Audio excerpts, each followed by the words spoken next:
Mark my words, AI is far more dangerous than nukes.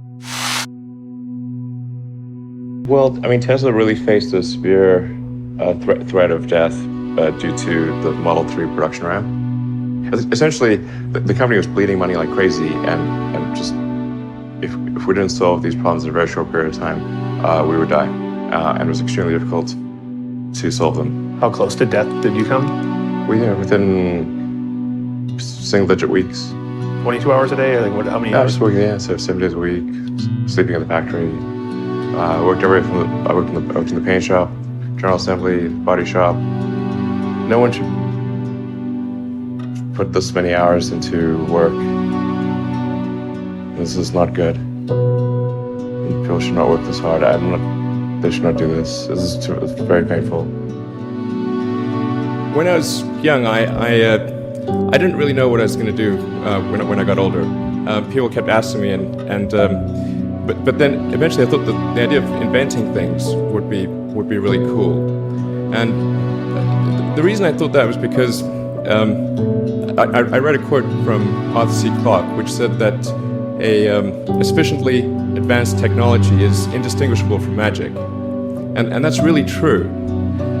If you go back, say 300 years, the things that we take for granted today you'd be burned at the stake for. Being able to fly, being able to see over long distances, being able to communicate, and having access to all the world's information instantly from almost anywhere on the earth. This is stuff that really would be magic, or would be considered magic in times past.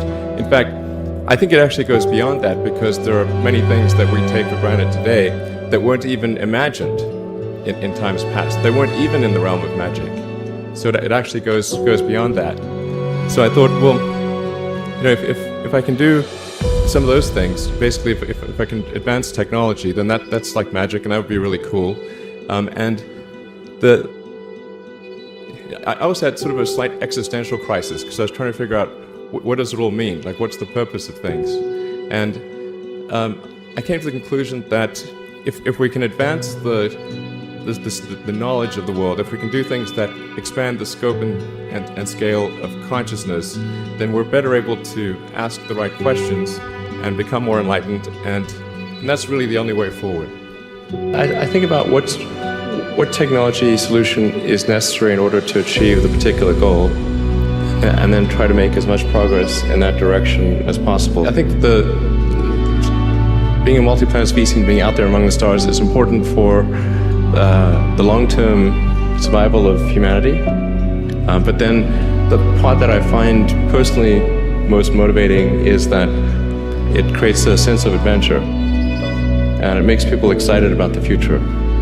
And if you consider two futures, one where we are forever confined to Earth until eventually something terrible happens, or another future where we are out there on many planets, maybe even going beyond the solar system.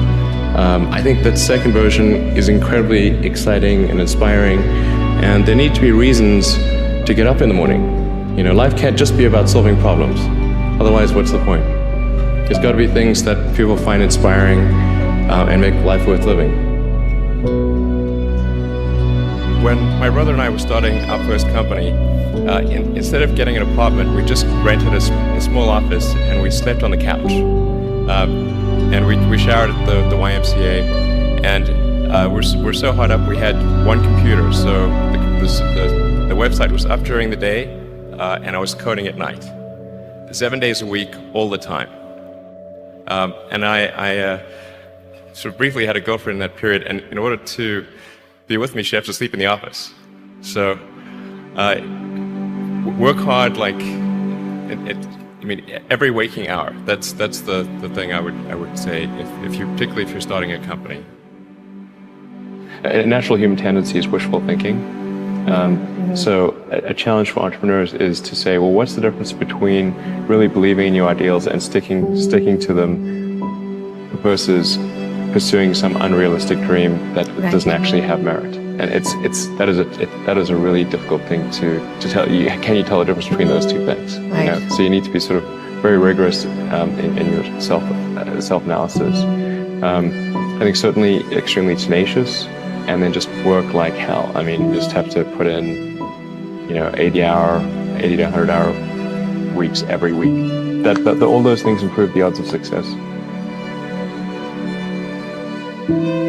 Or how do you think about making a decision when everyone tells you this is a crazy idea? Or where do you get the internal strength to do that? Well, first of all, I'd say I actually think I feel fear quite strongly.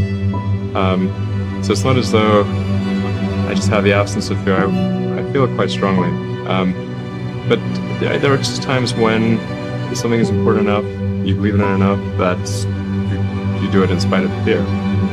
People shouldn't think, well, I feel fear about this and therefore I shouldn't do it. It's normal to feel fear. So you just feel it and let the importance of it drive you to do it anyway? If you just accept the probabilities, then that diminishes fear. Drive overrides fear.